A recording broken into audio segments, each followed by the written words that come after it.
Cricket ইতিহাসে প্রথম bowler হিসেবে বিশ্ব রেকর্ড কাটার মাস্টার মুস্তাফিজের, যেখানে ডেথ ওভারে বল করে সর্বোচ্চ ডট বল আদায় করে নেওয়া তার দখলে। নিজেকে নিয়ে গেলেন এক অনন্য চূড়ায়।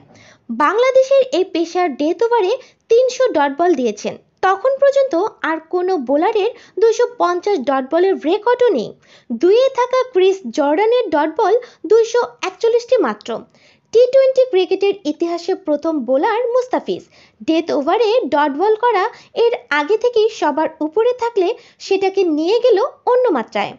টি-20তে ডেথ ওভারে সবচেয়ে বেশি ডট বল করা 5 জন প্লেয়ারের নাম: number 1, cutter master Mustafizur Rahman, Bangladesh জাতীয় দল, ডেথ ওভারে ডট বলের সংখ্যা 300। নাম্বার 2, ক্রিস জর্ডান, ইংল্যান্ড জাতীয় দল, ডেথ ওভারে ডট বলের সংখ্যা 241টি।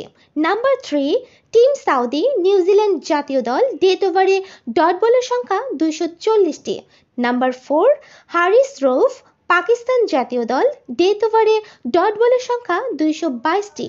অ্যান্ড নাম্বার 5, জাসপ্রীত বুমরা, ভারত জাতীয় দল, ডেথ ওভারে ডট বলের সংখ্যা 208টি। রানের তালিকায় এই 5 বোলারের মধ্যে সবচেয়ে কম রানের তালিকায় মুস্তাফিজ আছেন 3।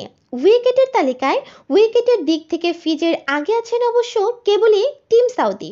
100 ইনিংসে ডেথ ওভারে সাউদির উইকেট 65টি। 13 ইনিংস কম বোলিং করে মুস্তাফিজের উইকেট 63টি।